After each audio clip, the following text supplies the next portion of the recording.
Guys, hi! I'm preparing to go outside and at least connect with the nature. So, I'm going to tackle or utter or have a statement or topic for this time about manifestation. So, actually, you can manifest through your own desire or own time or own wanting or your own, as long as you meditate. So, you meditate with God. So, just connect that universe. This one, and this one. And believe. Especially believe. It's like you open your eyes or close it. The important thing is you believe. Then connect your universe of understanding. That's the way you hear Him and ask everything. Maybe through sadness, happiness, angry, of course, it can be also doubt, guilt, everything you can. So, the place is near actually. So, oh, how can I?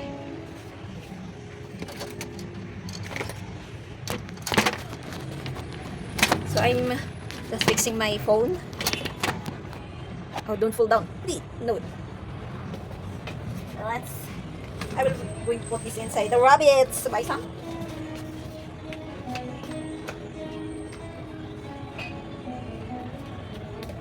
It's hard, right? the other items are outside. Alin lang, ito ka na? Oo. Lumipad ka? Oo. Pinakalumipat. One came rush customer. So I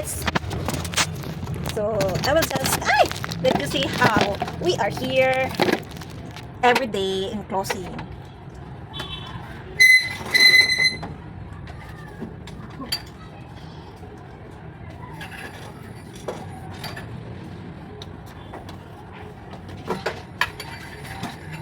So the rock must be strong.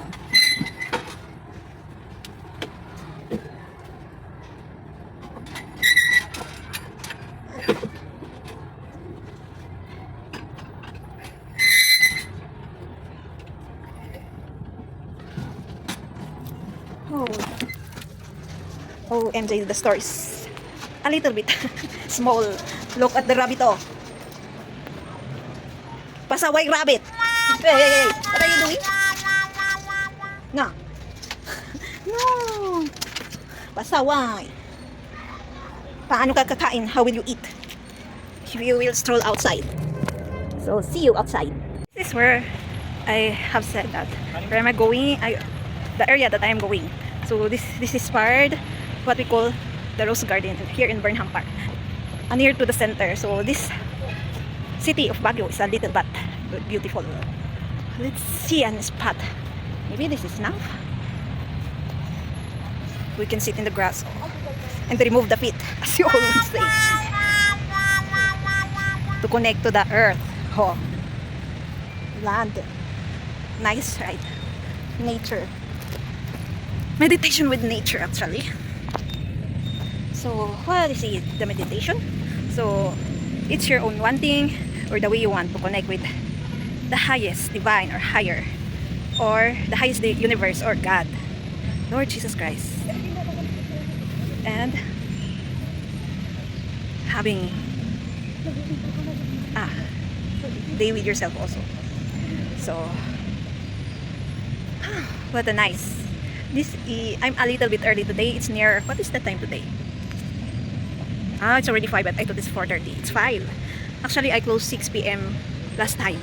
Today a little early, so there's still a light, but there's a time that it is 5 p.m. but it's already dark. So I hope it's not going to rain because I have no umbrella. So I hope I got my tarot, but I forgot at home. So that's it. Wow. Meditation with the universe, earth, world, or nature. Oh, nice, right? So actually, I'm always using this one because sometimes I feel the energy. If I'm not, there's a time that if I'm subconsciously, I realize why am I feeling like this. The thing that when you feel a negative energy on someone, subconsciously, yeah, we can feel that one. So even though there's a person, you can, of course, if you know how to release or separate your energy with that energy, you can easily give an not limitation, but when stop that energy, not send to sender, but you can stop to feel that energy. So as I say one time, the way I control is when I like imagining that I'm dancing. That's a way also, but sometimes I forgot, so I just concentrate and do it in a second. Of course, I'm having a one-one, or I'm dealing with the personal, so I have to know a way. So the air, oh, it feels so fresh, refreshing, and seeing the green leaves touching the land, of course, also.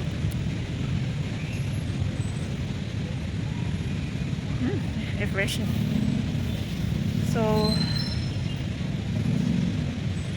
Sunday today, ay na, today is Saturday, so tomorrow is Sunday. I hope not to stay out, but we have a rabbit there, so I have to go there and feed them. But let's see if we can go on Kandan Hay, more better than here, and less people, so maybe I can more concentrate there and meditate with nature and God also. So as I say, you have to learn, even walking, the meditation is that it's like praying, walking with an open eye, but through your heart, connect that universe and believe that you are like talking to him. Even though you are praying, he is listening. Even you are angry, you are lost, confused, and happy, angry, anything you can deal, you can give, or you can submit, or you can just talk with him, any emotions. So I think it's going to rain. I have to go. Bye, see you tomorrow. I forgot to mention it. August, what is the date today? August 19, 10 a.m. in the morning. My cell phone doesn't stop. I mean, the music doesn't stop for almost 10 minutes. I didn't get a screenshot of or screenshot or screen video of it because I don't have the screen record, because of course my cell phone is refactored. 10 a.m. in the morning, almost 10 minutes or 10 minutes, August 19, today. Before that, walking, going to jeep, I saw the number 666. So I will add, so maybe I will not post the journey that I am going to the other place that I am saying. So it became different because this happens. And yes, it is true that the most that will against you is your family. So yeah, really it's the anger that comes to you. So that comes to me actually.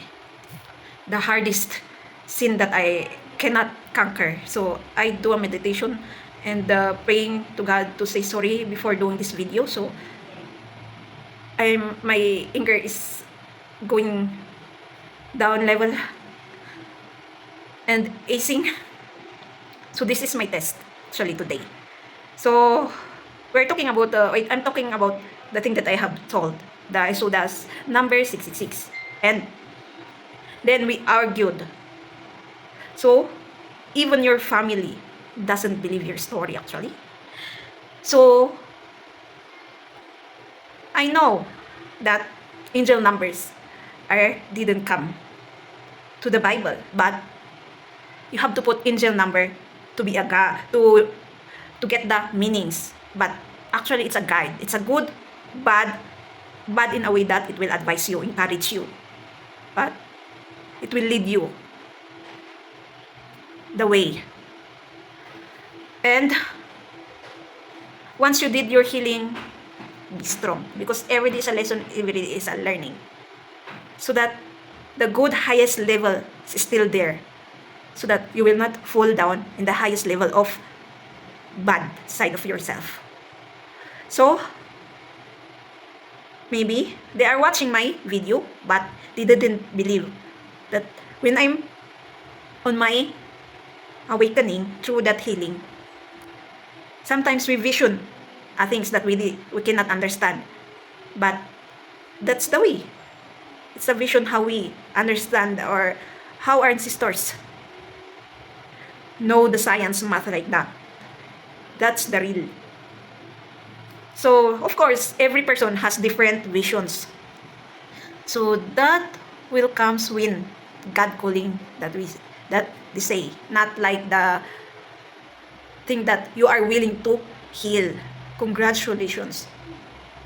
You will only heal and awake. So it really based on Bible and not, because it is real. It was first invented. He invented actually an ancient Greek, also a religion. Yeah, that's it. The proof. And it was based on Bible by numerologies. The connection. And actually there is a meaning for that 77 and 88. The 777 is God, and the 888 is Jesus. So 666 is the one that I call the dark of angel, or the evil. So it is true. My instinct, when I saw that evil number that we call, or they call, it's actually a good luck. So that music in my phone is actually a good luck. So this is a proof that 666 is not evil number. That evil will not come to you if the person didn't do it right. And we have what we call supernaturals. That is from our spiritual world. Supernaturals. So that's it, the connection of the angels from the Bible. So I will screenshot the 77 and 88 what it says in Google. So at the end, actually, my twin flame is myself. Actually, it is. Every one of us. We only connect to that person because of sharing. But actually, our twin flame is ourself. So, as I understand, on my awakening, I know my life would be single forever. But it's my decision if I go to that marriage life or not. If I change that, because not only today that I realize, I think it's my last awakening, or the last awakening, or near the last awakening. I have already realized that it's my decision if I have a soulmate, that they call that what they called or so they are afraid that I'm sharing like this. I'm not, because of course I'm happy, and also happy to share and help, even through this one. I know those who are watching, even 1, 2, 3, they will share and they will apply. Through that applying, some will realize that he or she will is changing. Two. So if he or she shares, that's good, but please share it on what you have heard, or the real one, or gets what resonates and doesn't resonate. So I'm not afraid that I'm sharing God words through life guidance, because actually I realize also that that is my gift from Him, way to life through His love. And I observe others, they share God's words through their gift also. We have different. So you have the understanding. So you, that who is hearing us, will understand it also. But if not, go and heal to awake. Because I know some didn't believe in that healing and awakening. As you do yourself, as you do your goals, works, etc., actually, you are already awakening. As you do it positively, enjoying every moment, smiling, you didn't realize you are awake. Excuse me? The first, sorry. So, we only, the ones who is willing to share, will the one who will experience this different kind of healing and awakening and attest for each of a family actually, like the karmic relationship or karmic family that they call a curse. That is true. And we have a belief also that we will, if you go to a place and it's your first time, you will say to yourself or to your fellow companions, tell your spirit or your body, not the body but the spirit actually, to come home 555, so that it will not stay there in that place. But actually it is true. So one by one I am calling my energies back to back, not back to back but back to me. So the thing that I have told you, that I think there's still something lost. So I'm calling also my energy in that time. And it works. Because on my first day, even oh my gosh, even though I give the customer an assistant, the will assistant, I feel, I think he or she can feel also that, not awkwardness, but thank you, Lord, that it is true, even though it's a belief on each tribe or your country to call yourself before going home. That is true. That is very true. Even, especially for children, for babies. If we are first time there, they are calling the name of the baby. Example, you are carrying the baby. The name is David. That's it. That's the first name that I can remember. Okay, David, let's go home. Don't stay here. David, let's go home. It's just like that. It's like calling. So that your spirit will not stay there. It's a weird belief, but wow, it's really is true. So, well, that's why God stopped, actually yes, sharing in his birthplace Nazareth. He went to other places because no one believes him and they are ashamed. But to me, I won't. I will make them believe that it is true. Even for a chismis. We start from a chismis. The other part, that make it in action. Oh, why am I not doing it in action? At the very beginning, I'm giving that patient to everyone. Even they did wrong to me. Even they are already stepping on me, at me. Oh, my pain is remembering it. Release that self. Okay, he says. So, well, wow, another awakening. Every day is awakening. Every day is a lesson. Every day is a learning. That awakening, you don't still understand it. It's a learning. You realize what's a spiritual healing? You really realize all the wrong deeds that you have done. Even the wrong deeds that others done to you. So that's the traumas in pains. And awakening, that's the learning.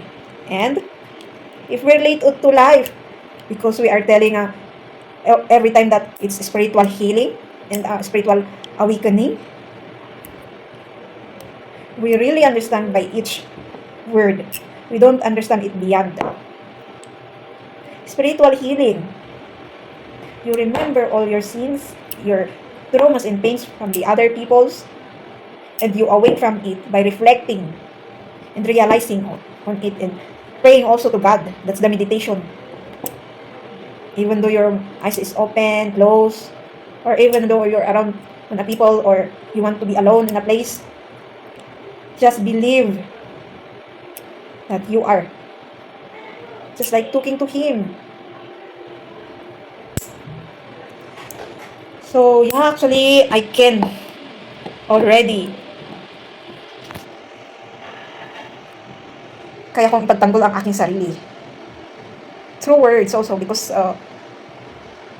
on my part, before I awakened, I cannot actually. My words are broken.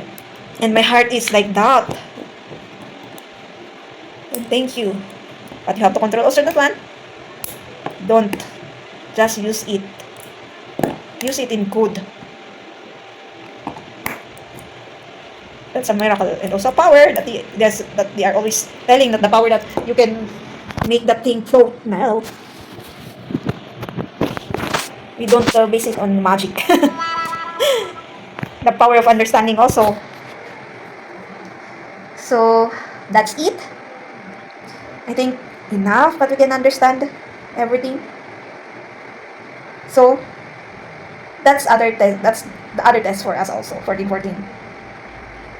That who shares biblical verses or God's words. We cannot there are someone who's always against. That's the one that I always share. Prayer. Pray those who persecute you. Because that's a sample of persecution also. But one by one for us, we will soon awake and understand everything. And of course, change our perception on life. To remove that limitation and boundaries that we have given to ourselves. That impossible will be possible. The limitless will be the limit will be limitless. Baliktad.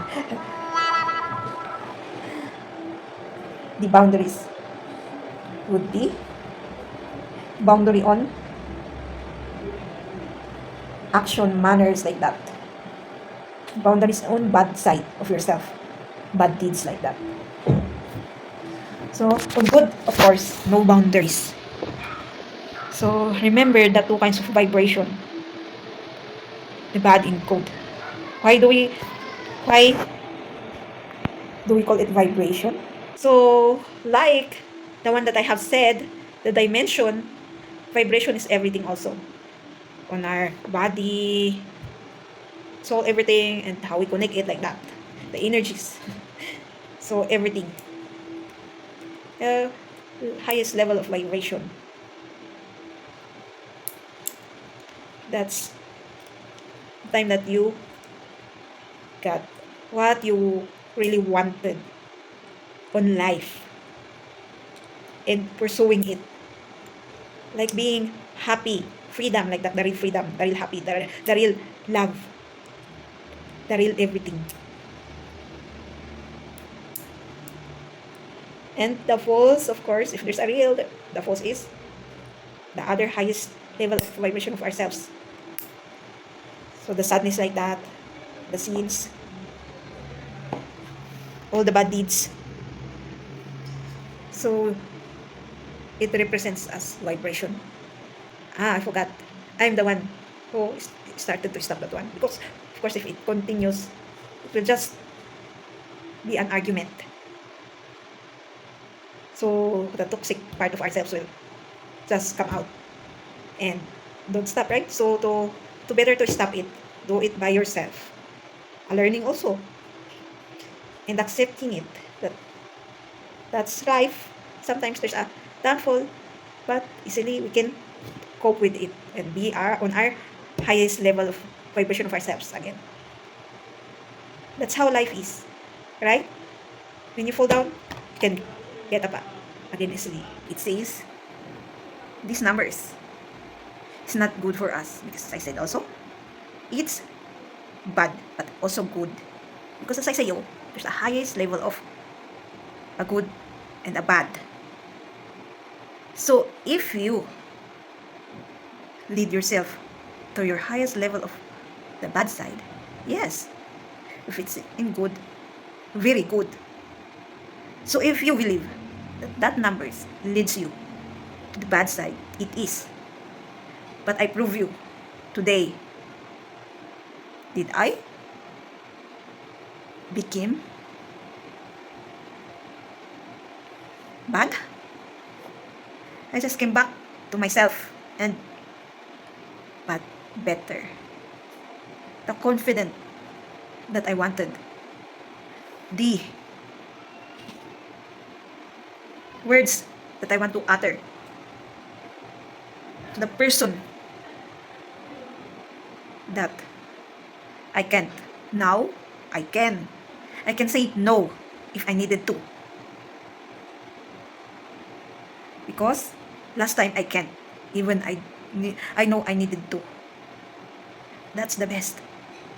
But if you know that you can, and that bad side came, and you abuse it, to, it will eat your good and shift to your highest level of bad self. I prove to you the work of God's miracle. Not only in these numbers that you are, this site is saying this number leads to the highest vibration of our bad side. I'm always telling you to pray to Him. Actually, I'm still an experiment to that highest level. I can feel it. I feel 33, the last, when I'm at home, the last was removed. It's like the one that it came to me and then went out, then it came to me again. It's like down there. It was like there was removed. Even the guilt, He removed. But I said to Him, I think we should not, God, I think the guilt is better not to remove. Because, why? I always, as I said to the other video, if you remove that guilt, how can the good side of you will tell that that is a bad? This side says it's a bad, but it depends on you, on how you understand it. As I always say, don't understand physically, but understand beyond it. So, even the Christians, you don't believe in the miracle of God. I say I am a Christian, but some, I know. That's why that person that I have taught. Well, I prove to you that the angel numbers are evil, but also is good. It depends on you. So, but the others, not the others, it all is real. It depends on you if you believe what I'm saying or not. But for me, I believe it because it works on me.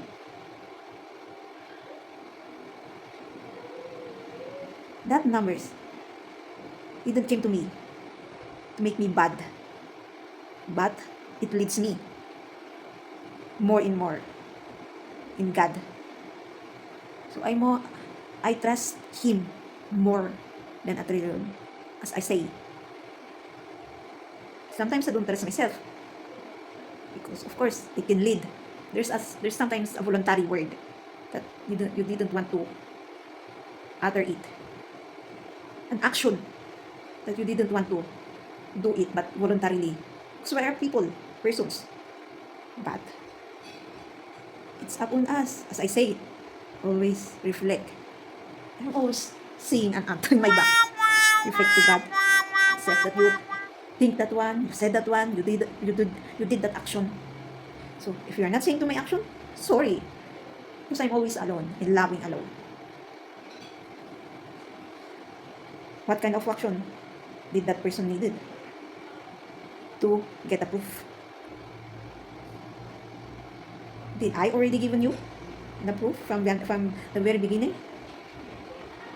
Before these things happens? The understanding, everything? It's up to you. Get what resonates and get what doesn't resonate. So, I prove to you that these angel numbers became good also. So now, if you want that highest vibration of self as two version, then be it. But if you want to be one version only, make that angel numbers a good advice, encouragement, and of course, leads you the right path or way. I know some knows and to read an article about angel numbers. So you are right, but it depends on you if you make it bad or good.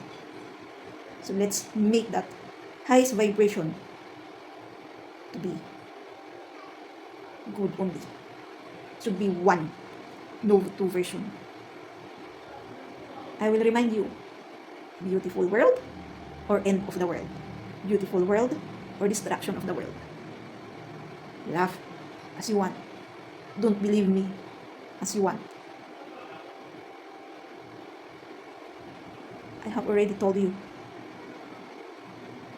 I love to help, share this one, and do this one, even though sometimes I am feeling the tiredness, but still loving it to help and share. Even 1, 2, 3, 4, 5 persons are watching this one, so that they can share it. I know some are already sharing God's words. Congratulations for those. And for you that doubting it, the work of God. Reflect. Remove that pride, ego. Greediness, maybe. There's a part.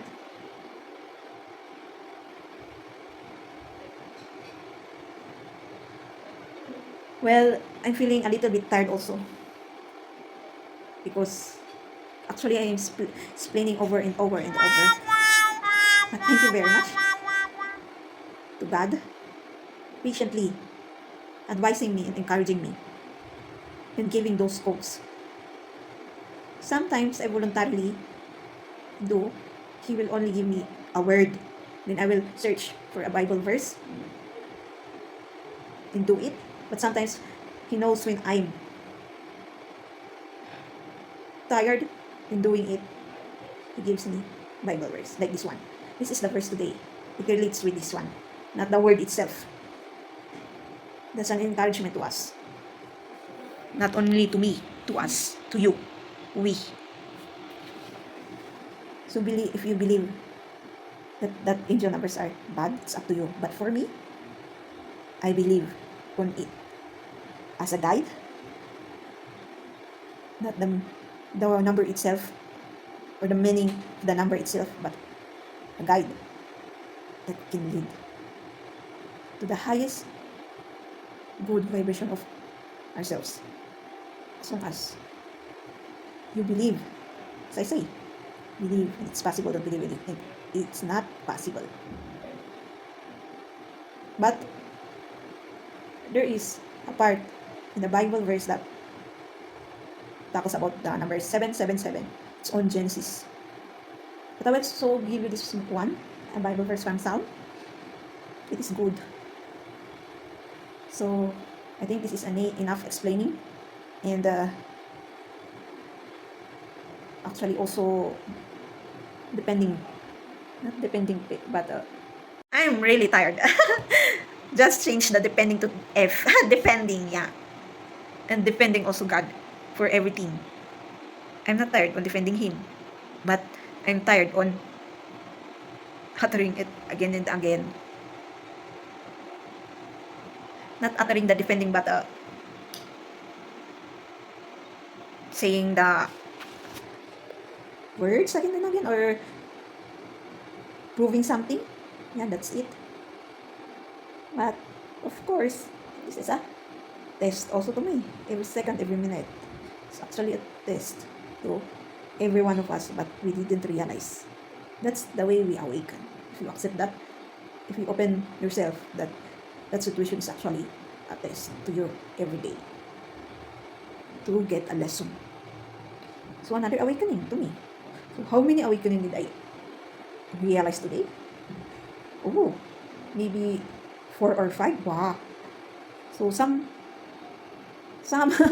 actually amazed. It's very fast. I saw some videos in TikTok. There are one girl saying, "Anointed ones is God." I cannot remember the word. Wait, I have to remember.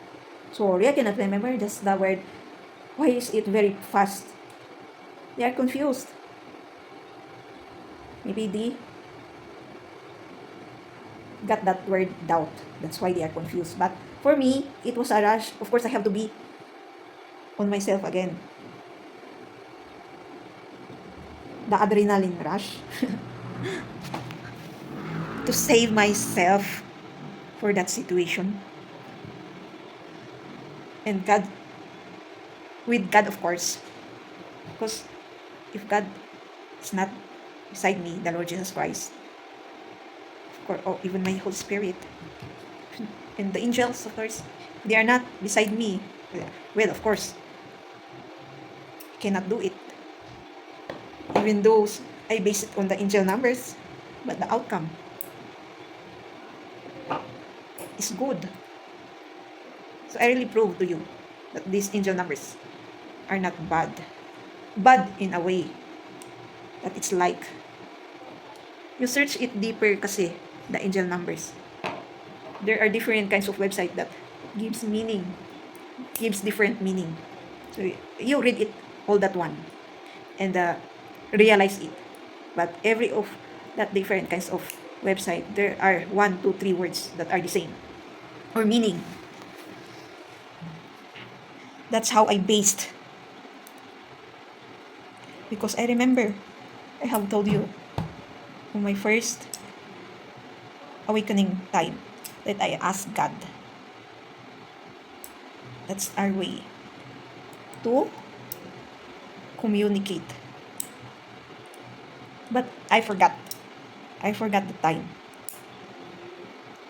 So actually, even though I have a contract with the devil, but because of the traumas and pains and the struggles and every bad experiences, that's the one sometimes lead us to our bad self. So true. Sometimes maybe we understand the Bible by itself, not the deep meaning. Actually, as I read the Bible sometimes, I understand it different. That's why I have to search it still. But wow, I am shocked sometimes. It relates sometimes. There are some point that it doesn't, but I combine it. So I think I am tired. I have to go to sleep. Even the katsu, they're tired of hearing me, my words. So I have to sleep because I woke up early actually and I sleep late. And sometimes I feel the different energy. So sometimes that's why we feel tired. So as you awake, better to, if you want to reflect, better to be in your room alone somewhere and go home, then don't go out for one day, then you can go out na. Or you do it on night time so that you can sleep and when you wake up, you will be okay. So why do I say we are sensitively in energy, our energies are sensitive when we awake? because of the vibration. It's like electricity sometimes. Because of shock, it sparks like that. The shifting, the shock of your spirit and understanding. And it vibrates like that. So that's it. So thank you for watching. Don't forget to subscribe, click the notification, comment if you want, and share to the next videos.